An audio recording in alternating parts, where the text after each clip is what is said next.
A young man walks through a park in Budapest at sunset, reciting Goethe to a companion.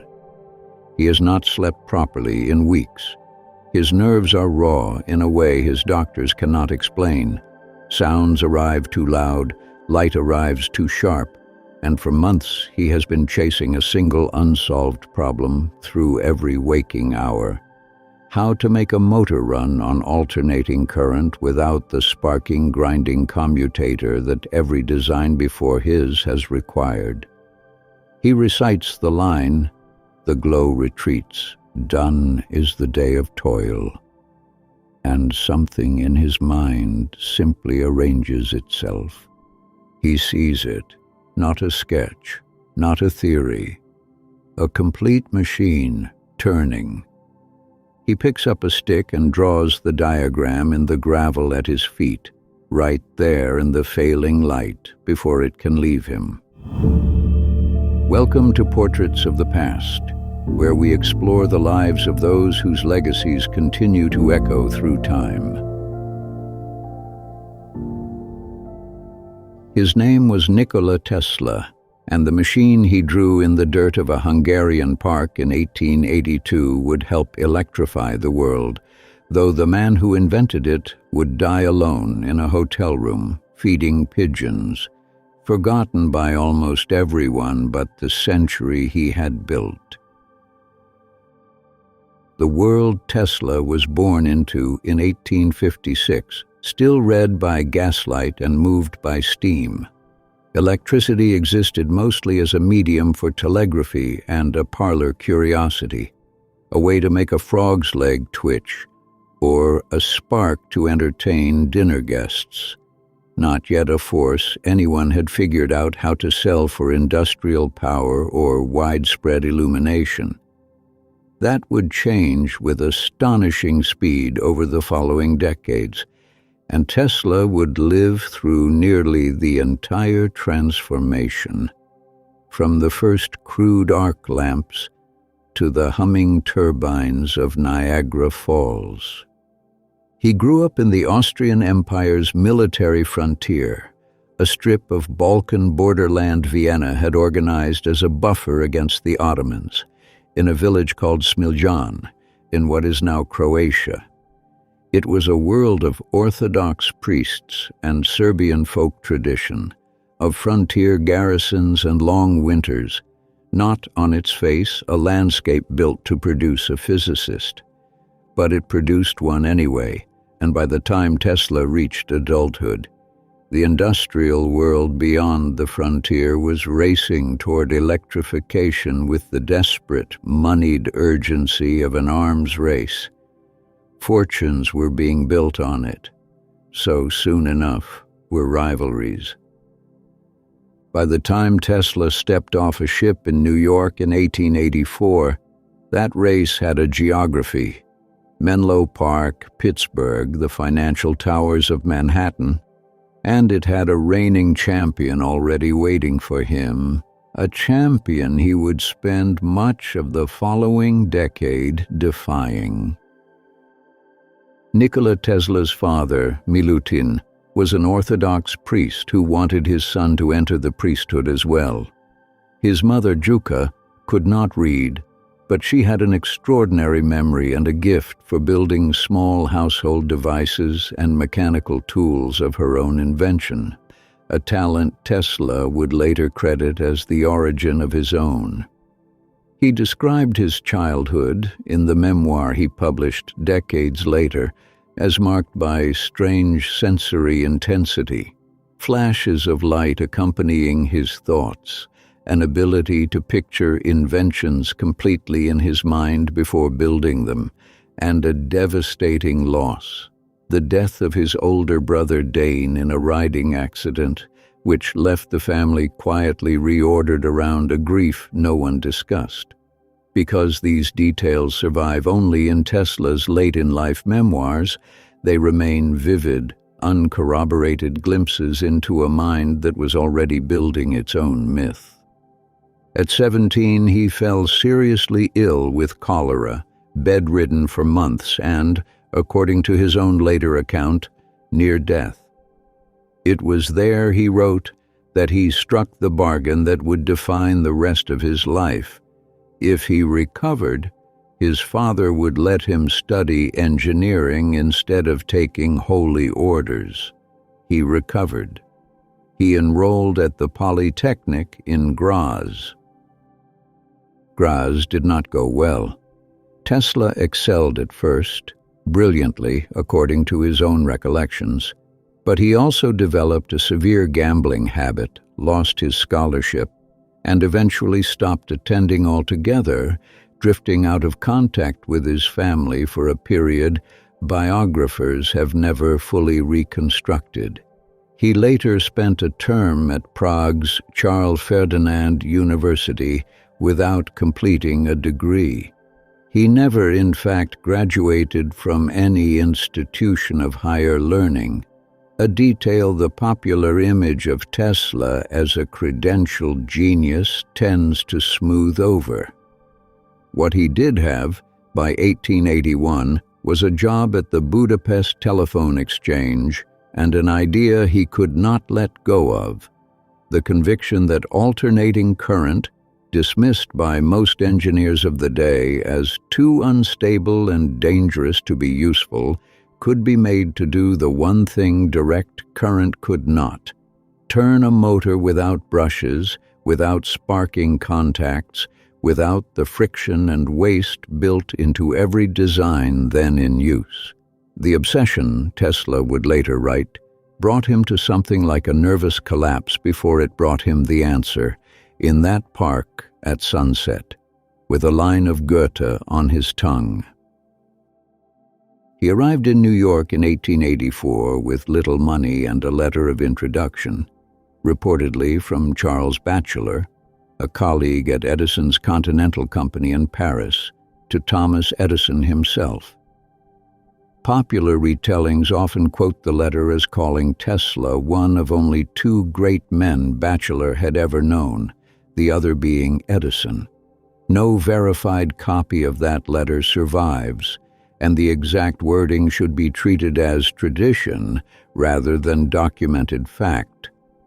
What is certain is that Tesla went to work for Edison, redesigning the company's direct current dynamos with real success, and that the partnership collapsed within a year. Tesla later claimed that Edison had promised him $50,000 for the redesign work and, when the job was done, refused to pay, telling him he did not understand American humor. It is a vivid story, and it has become one of the most repeated in the entire Tesla legend.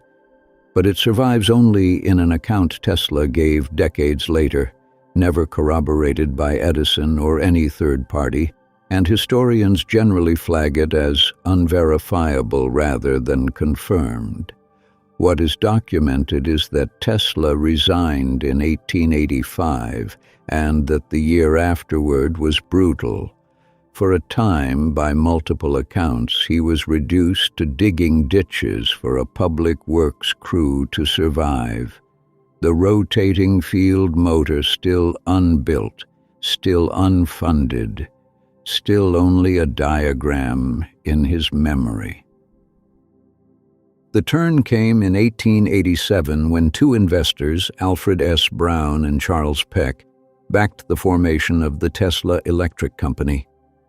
Within a year, Tesla had filed the patents that mattered most for a complete system of alternating current motors and power transmission built around the induction motor he had first seen in that Budapest park. He demonstrated the system to the American Institute of Electrical Engineers in May of 1888, and George Westinghouse, already locked in his own struggle against Edison's direct current monopoly, licensed the patents soon after. That licensing deal lit the fuse on what became known as the War of Currents, a commercial and public relations conflict waged largely by Edison's side over which system would electrify America. Edison's camp argued that alternating current's higher voltages made it lethally dangerous, and it did not confine that argument to pamphlets. Members of Edison's circle, most prominently an engineer named Harold Brown, working with Edison's tacit support, staged public electrocutions of animals using AC current to dramatize the danger, and lobbied successfully for New York State to adopt the alternating current electric chair as its method of execution, hoping the public would come to associate AC itself with death. When William Kemmler became the first person executed by electric chair in 1890, the botched, gruesome execution became grim ammunition in both directions of the argument. Edison's more extreme campaigns, including the killing of a circus elephant sometimes attributed directly to him, actually occurred years after Edison had largely exited the electricity business. A chronological detail popular tellings frequently collapse. Tesla's system won anyway. The Westinghouse-Tesla alliance lit the 1893 World's Columbian Exposition in Chicago with alternating current in front of tens of millions of visitors, a spectacular public demonstration at the exact moment the public was deciding what the future of electric light would look like. And in 1896, alternating current generated at Niagara Falls began powering the city of Buffalo, 26 miles away. A distance direct current, with its steep transmission losses, could never have managed. The war was effectively over. Alternating current became the standard that still runs through the walls of nearly every building on Earth. Tesla did not slow down to enjoy the victory. By the late 1890s, his ambitions had moved somewhere far stranger than commercial electrification. A dream of transmitting power itself through the air without wires to any point on the globe. He built an enormous experimental station in Colorado Springs in 1899, generating artificial lightning and, by his own account, detecting signals he speculated might have originated from another planet. A claim virtually all historians now attribute to misinterpreted radio interference, possibly Marconi's own early transmissions, rather than any extraterrestrial source. Convinced the underlying physics was sound, Tesla brought the idea to the financier J.P. Morgan in 1901 and secured funding to build a vast transmitting tower on Long Island, Wardenclyffe. Tesla's initial pitch to Morgan centered on wireless telegraphy, a transatlantic communication system that could compete directly with the Italian inventor Guglielmo Marconi. It was, on paper, a sound commercial argument.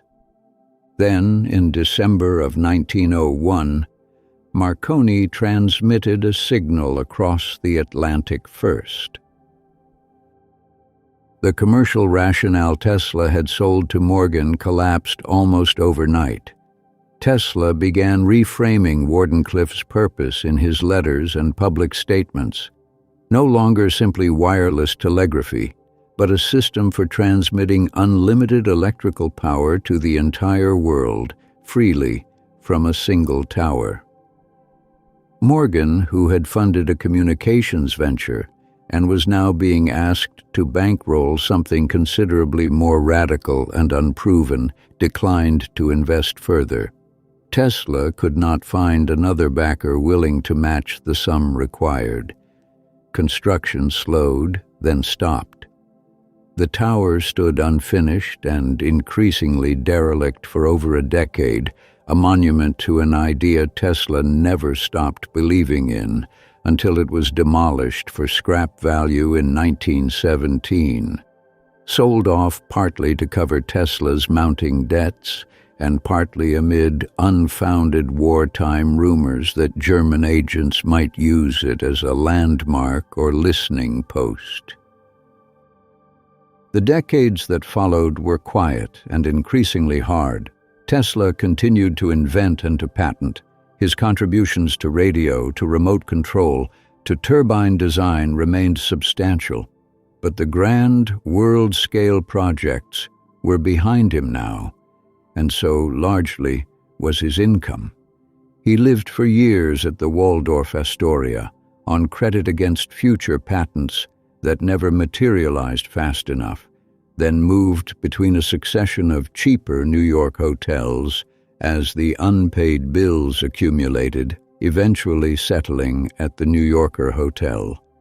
He became known, in his final years, for a devoted attachment to the pigeons of Manhattan, feeding them by hand and nursing injured birds in his hotel room, and for increasingly strange public claims to the press, most famously a teleforce or death ray that he insisted could stop armies and end war, a claim no government he approached ever validated and no working device of his was ever produced to demonstrate.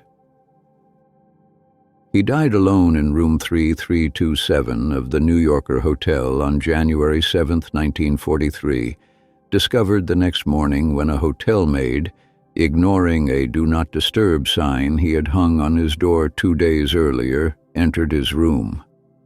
Because his death ray claims had drawn wartime intelligence interest, an FBI official alerted the Office of Alien Property Custodian, which invoked its wartime authority to seize his papers and effects within hours, an unusual step since Tesla had been a naturalized American citizen for over 50 years.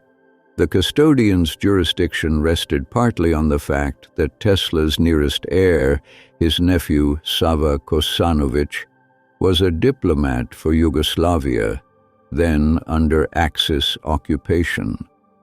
The full justification for the seizure remains debated among historians. Recognition, when it came late and came slowly.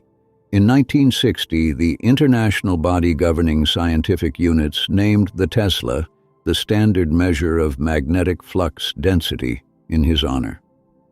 Decades later, a Supreme Court ruling issued the same year as his death invalidated several of Marconi's key radio patents, citing prior work by multiple inventors, including Tesla, though that ruling was a patent and liability decision made for the government's own financial reasons in a wartime lawsuit, not a deliberate act of historical restoration, and it is often overstated in popular retellings as the moment Tesla was crowned the true inventor of radio. The truth, as with much of his life, sits somewhere more complicated than the legend.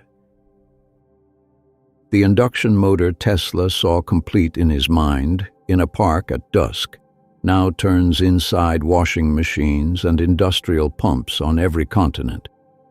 The alternating current he fought Edison to establish carries electricity into more than 1 billion buildings. And the tower at Wardenclyffe, demolished for scrap before it ever transmitted a single watt of wireless power, remains one of the great unfinished experiments in the history of invention, not proven wrong exactly, simply never finished.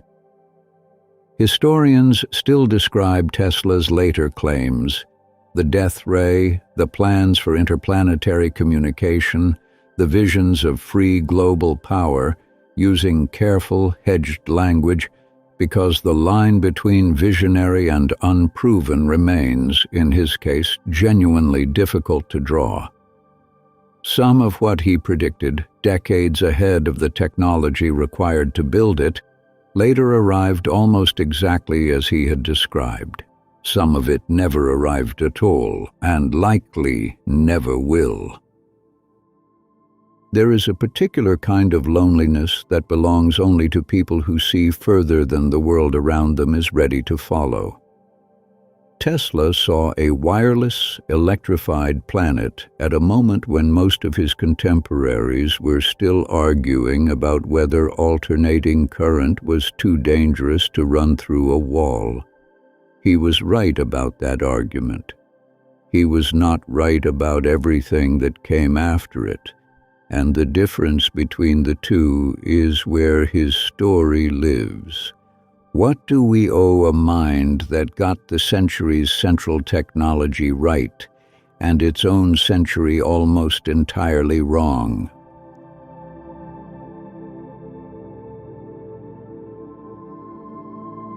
Every portrait has more behind it. If you want to dive deeper into lives like this, to discover more detail, more context, and more of what didn't make this episode, you can explore the range of portraits of the past ebooks that are available now. Link in the description and bio. The paint is dry on this story, but the archives are vast. Subscribe and return to Portraits of the Past. The next exhibit awaits.